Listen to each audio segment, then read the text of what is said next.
I, 21 female, have an infant son with my boyfriend, 22. My family lives abroad and they're coming over to stay and help at holiday time.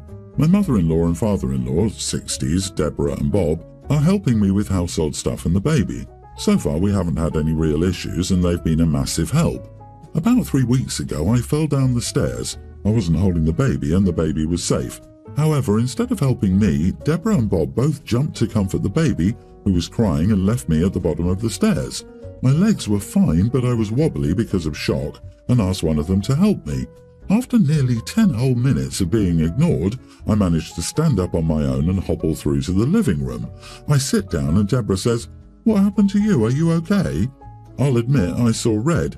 I just said, "I fell down the stairs. Didn't you hear me calling you for help?" Deborah's eyes widened and she said she was too busy fussing over the baby. After an hour, my arm was swelling up and I was taken to hospital. Luckily, it was nothing serious and recovery time would be quick.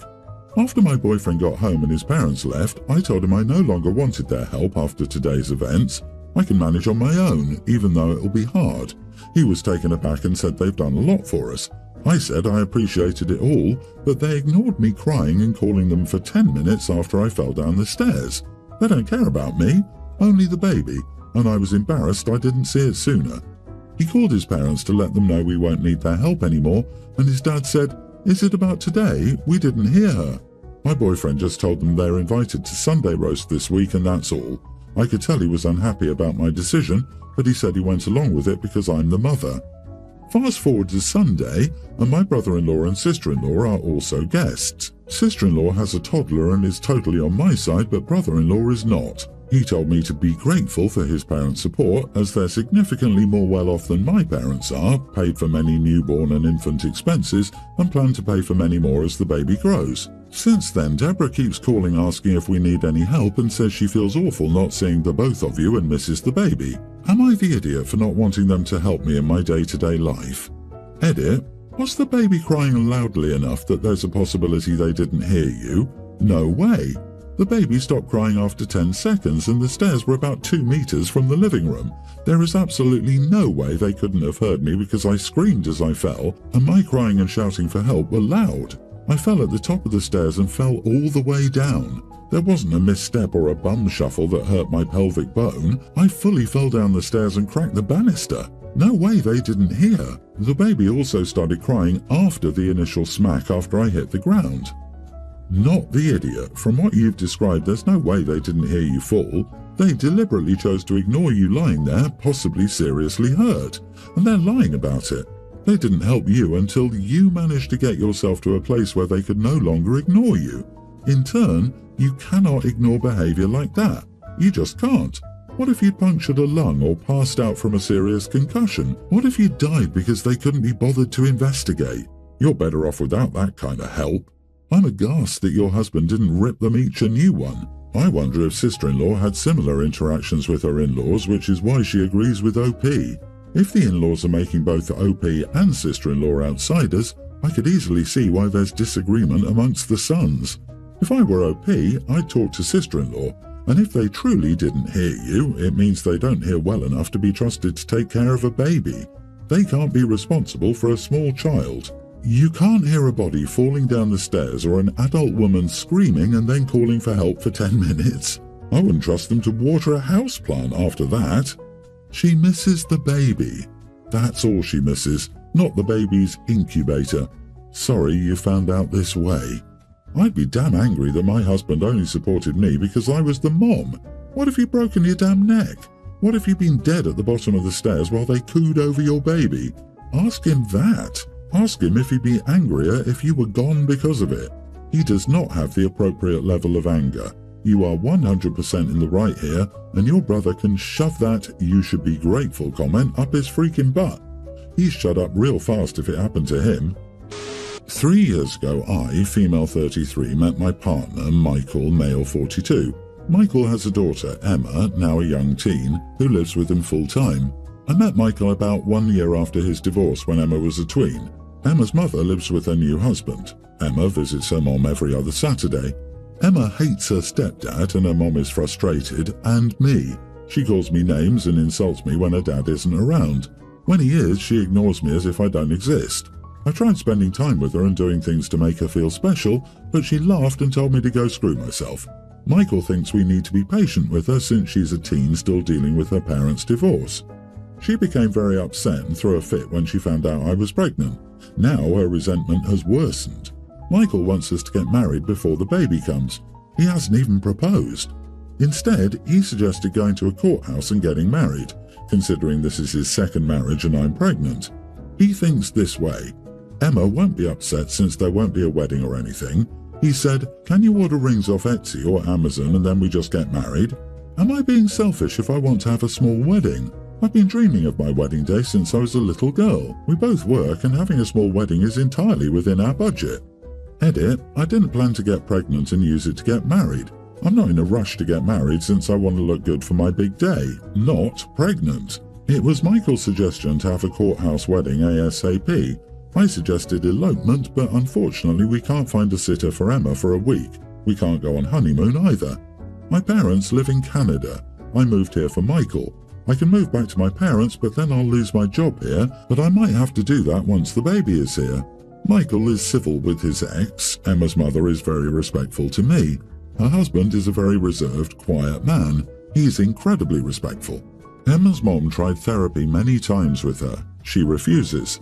The most she's ever gone is 2 sessions and now she refuses. Emma's stepdad is done with her. On Saturdays when she goes to her mom's, her stepdad leaves, stays with his mom, because she constantly calls him names and insults him. Michael does so many activities with her, taking her to father-daughter dates. She's great with him, but she can't stand me. She wants nothing to do with me. If Michael even suggests that I be included in anything, she says she doesn't want to do it anymore. Not the idiot, and I don't know how far along you are, but this man does not take you seriously. I understand Emma is going through a lot with her parents' divorce. However, she needs to be taught that she can decide not to have a relationship with you, but to have a fundamental respect for you. Her parents need to step up because allowing her to act like this will only make things worse. If your husband tries to pull the "she will warm up to the baby," just run, because he will have no intention of trying to change anything, and he's putting your baby at risk. OP doesn't take herself seriously. She lucked into someone who knocked her up despite not parenting his first kid and is rushing her to the altar despite her protests. Why are you marrying into this dumpster fire? Her hatred of you is going to get far worse when the baby comes. Far, far worse. Don't marry this man. Wake up. Honey, he expects you to be a doormat. He will expect the same of your baby. How safe do you think that baby will be with her in the house? She wants you gone. Hurting the baby could accomplish that. Don't get married or move in with this man. He needs to get Emma's butt into therapy and deal with her before bringing you and a new baby into the house. That and the fact that he's trying to push you into marriage like this is a giant red flag. And I tell him no. No courthouse wedding for convenience and no wedding at all. I wouldn't want to raise a baby in a house with a volatile teenager like that. I wouldn't want to have his baby at all. My 40 male ex 40 female came out as a lesbian to me in early 2020. As you can imagine, I was gutted and I haven't dated or had relationships at all since. I don't see the point. I haven't shared a relationship since with her other than co-parenting my son, 18. The reason I say my son is because he's not biologically her son, as he was my son from a previous relationship that I was a single parent of until I met her. So she's been the only mum he's ever known, so I've never stood in the way of that. But since we split, he's primarily lived with me even though he sees her as much as he wants. He's recently started a new job, and his trainer, mentor, is an ex-colleague of mine. I'll call her Eve, 39 female. Eve was a good mate of mine at work for 3 of the last 4 years. In fact, I would say my bestie, really. When she left, I hadn't spoken to her. My son's always talking about how much Eve talks about me, asks about me, and teases me about how he thinks she has a crush on me.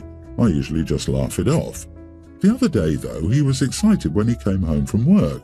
Basically, he's been invited to his work party and everyone is allowed to take a +1, so he's taking his girlfriend. He then said Eve said she doesn't have anyone to take and that she'd love me to be her +1 and take me. I just laughed, as I always did, and said yeah, imagine that. He seemed really quiet after that, so I asked him what was up. He said, I love you, Dad, but I don't understand you. You're letting your life go by and all you do is just sit at home and play games on your PC and don't do anything or see anyone other than me or have friends. You need to start getting out and enjoying life more, otherwise you'll be a lonely old man. I basically told him to shut up and mind his own business, and I won't take life advice from an 18-year-old. He just got up and walked out and said he was going to stay with his mum. Not long after, my ex rings me saying he's upset. I told her I should be upset after the way he spoke to me, but then she hits me with the old cliché, "We're all family, they're just worried about me." I told her it was ironic because she wasn't worried about me when she decided she was finally a lesbian and wasted 11 years of my life. She called me names and hung up. I messaged my son to tell him to come home, and he told me he heard our argument and my ex was crying and he didn't want to come home until I apologized. I told him it wasn't happening and I didn't have anything to apologize for.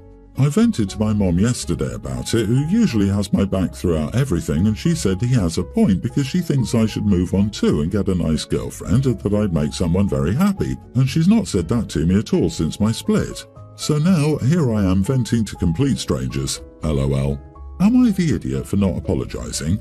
Edit, it's not the fact that my ex is happy, but it's how much people cheer her on. Like all her flaunting how happy she is on social media and how she's now able to be herself, and the hundreds of likes and "you deserve to be happy, hun" comments she gets, or all the support she's got. Do you know how many people support me? None. People want me to be happy because my being sad inconveniences everyone and annoys them. No one cares that I've been used and been someone's beard. You are the idiot for lashing out at your son when he only wanted to help you. Your son gave you good advice out of concern and love and you crap on him for it. What you told your ex-wife was entirely justified though. But seriously man, you're 40 not 90. You still have a life to live. Move on and be happy and successful. Maybe you'll get back at your wife if she sees that you're better than ever without her. Have you ever heard the saying, "Living well is the best revenge"? You have a strange way of proving yourself right. Listen to yourself. You don't want to be happy because she told you you would be happier without her, so you're proving her wrong by staying unhappy. Do you understand how crazy that sounds? You are throwing your life away to prove a point. Honestly, maybe I do. My whole life, even before my son, has been one of keeping everyone happy and keeping the peace so I don't upset someone else. Dating Eve benefits everyone other than me. Eve because she gets a date with me no matter my thoughts, my son because he doesn't have to worry about me anymore, and my ex because she gets to abandon her guilt about leaving me. Yeah, I don't think you should date Eve, but mostly because I don't think she deserves to be saddled with you. She gets to date me no matter my thoughts. You're not a prize here, mate. Far from it with your self-pitying comments. Seriously, get therapy.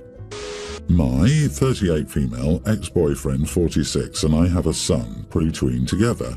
We were together 10 years before he ended it around 5 years ago. However, despite him now dating another woman, 27, with whom he has a toddler daughter, he is still the father of my son, and therefore there's no reason why our relationship should not have evolved into one of friendship, as a child joins you for life. He's very proud of our son, and a great example is how even though the legally mandated amount of child support would have come out to 6 figures a year, he goes above and beyond that to our son in the form of money and gifts, which is his love language. As one can tell from my previous statement, my ex did very well for himself, and that's where the root of the problem with my husband, 38, comes in. He's commented about how he felt that his family's line of business that my ex inherited and expanded on, they own rehab facilities, was full of body brokers. He fixated on this due to some obscure accusation levied against my ex's brother and associates that was dismissed as sour grapes. My husband also comments about whether my ex's current girlfriend is upset at the gifts my ex sends when my ex's girlfriend has said there's plenty to go around. His mom has had the gall to say that I should be more appreciative of a man who is not anti-marriage and not a workaholic like my ex is. My ex sends me and my son birthday and holiday gifts. It was my birthday and I love collecting watches. My ex bought me a gorgeous Tiffany blue and white gold watch that looks like it was crafted by a painter from the Renaissance. I'd be better off wearing a Rolex in terms of not getting robbed, and that ticks my husband off more than anything. My husband got me a watch too, and it was lovely. I know it was a splurge for him, but if we were both removed from the situation, objectively speaking, nobody would disagree on which watch exemplified stunning. I wore my husband's gift on our trip to New York last month, but I admit I've been wearing my ex's gift a lot. My husband said nothing, but then he got upset because my ex didn't want my son to go on an upcoming trip to Vermont that he'd agreed on previously and do the hay rides and such that my husband planned because he was afraid my son would have ticks climb onto him, so the trip was cancelled. My husband finally said he was uncomfortable, always feeling like my ex was in charge of everything. He also said he wished I'd wear his gift less and stop letting his gift collect dust. We got into a fight and I said the watch was gorgeous and one of a kind. My husband stormed out and I saw him crying in his car, and when I tried to approach him he shook his head. I was exasperated after that and we haven't spoken since. Am I the idiot for having a jewellery preference? So you want your current husband to become your ex? Got it. You are the idiot. You clearly don't respect him and how he feels. He's already trying to work hard to compete with your ex, which you are allowing. And then you allow your ex to shoot down his plans for BS reasons. You are a massive piece of work. If you have any shred of love and respect towards your husband, you owe him an enormous apology and display or gesture of your love towards him. Obviously, you are the idiot, but please write more about how great your ex is. You'll have plenty of time to focus on it when you're single again. And I'm sorry you cancelled the trip because he was worried your son might get ticks. Are you serious? You haven't got over your ex, and you will not get over your ex as he was able to provide a lifestyle that other men can't. Since your focus is so much on material value rather than sentimental value, you will not be able to have a healthy relationship with anyone else. Agree. She doesn't love or respect him, and she would have stayed with her ex if he hadn't traded her in for a younger model. She prefers him but can't have him, and her husband is just better than nothing. Hope you enjoy your material possessions alone and your husband can find someone who appreciates him.